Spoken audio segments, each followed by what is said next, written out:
So in this video, we're going to focus on the 4 types of discontinuities that you're going to need to know. So to jump right in, the first type is called a jump discontinuity.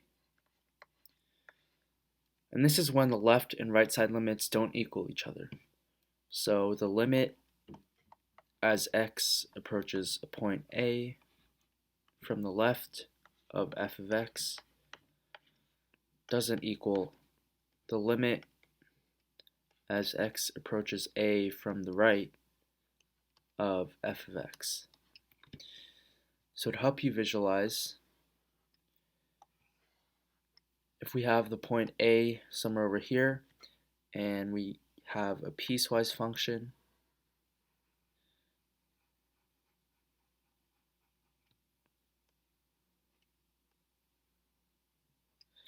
you can see that the left and right side limits don't equal each other.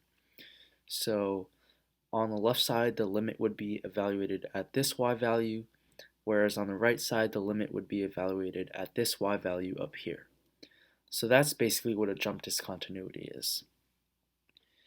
And the second type is called a point discontinuity. And this is when the limit as x approaches A of f of x doesn't equal the actual y value that corresponds to A. So the limit as x approaches A of f of x doesn't equal f of A. So once again, to help you visualize, we could have a graph like this, and this is the point A, and we have a hole somewhere over here, but the actual y value that corresponds to A is somewhere up here. So in this case, the limit as x approaches A exists, which is somewhere over here, but the actual y value that corresponds to A is up here. And that's a point discontinuity. So there are 2 more types of discontinuities that you're going to need to know. The third type is called an essential discontinuity. And this type is rather straightforward, and it's basically just a vertical asymptote.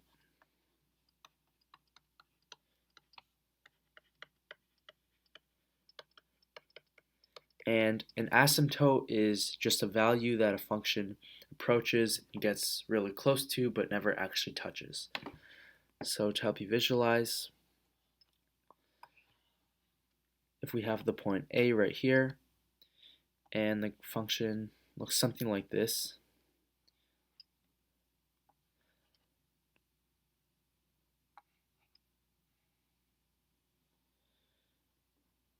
so you can see that the function is approaching A, but it doesn't actually touch A. So we would have a vertical asymptote right here. And that's an essential discontinuity. And some people even call it an infinite discontinuity. The both are fine.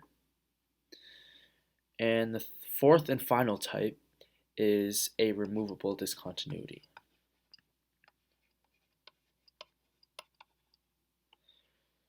And this is when you have a hole in a function and there isn't a defined y value for that x value. So the graph might look something like this.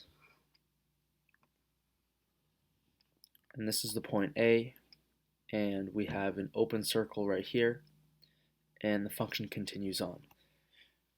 And you might say a removable discontinuity this graph looks similar to a point discontinuity, but the difference is that a point discontinuity has a defined y value, whereas a removable discontinuity doesn't. So now that we know the 4 different types of discontinuities, we can go ahead and do a few examples.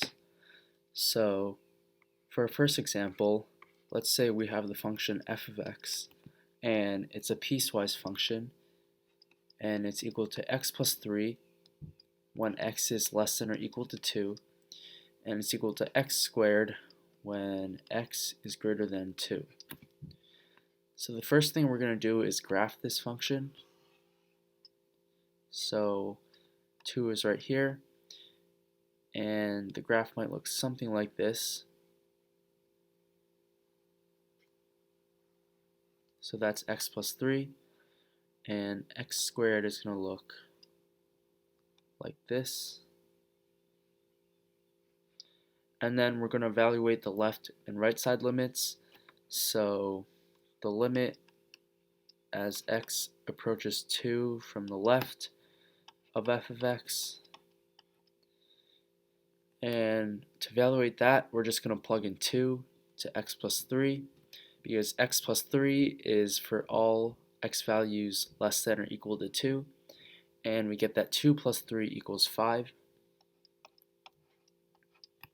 So that's our left side limit. And for our right side limit, we're going to do the limit as x approaches 2 from the right of f of x, and we're going to plug that into x squared because x squared is for all x values greater than 2. So 2 squared is 4. So the limit as x approaches 2 from the right is 4. And so right off the bat, we know that the left and right side limits aren't equal to each other. So 5 isn't equal to 4. And we know that this is a jump discontinuity because the definition of a jump discontinuity is that the left and right side limits aren't equal to each other. So this is a jump discontinuity. So now we're going to do one more example of discontinuities.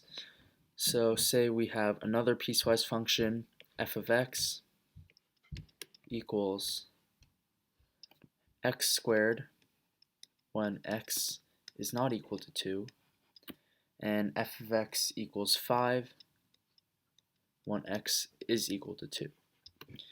So once again, we're going to go ahead and graph this first. So if we have 2 right here, x squared is going to look something like this. And there's going to be open circle right there, and it's going to continue on like that. And then for 5, it's the value 5 is going to be somewhere up here, because that's the actual y value that's evaluated when x equals 2. So if we take the limit as x approaches 2 of f of x,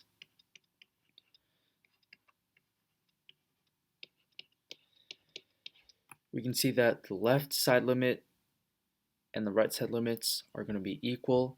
So for the left side, we're going to plug in 2 to x squared, which is 4. And for the right side limit, we're also going to plug in 2 to x squared, which is 4.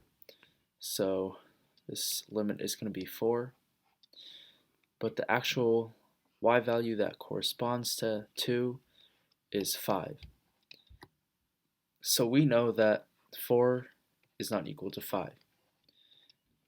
And therefore the limit as x approaches 2 of f of x is not equal to the actual value of f of 2. And you might remember from the 4 types of discontinuities that this is going to be a point discontinuity, because a point discontinuity is when the limit as x approaches a point is not equal to the actual y value that corresponds to the x value. So this is a point discontinuity.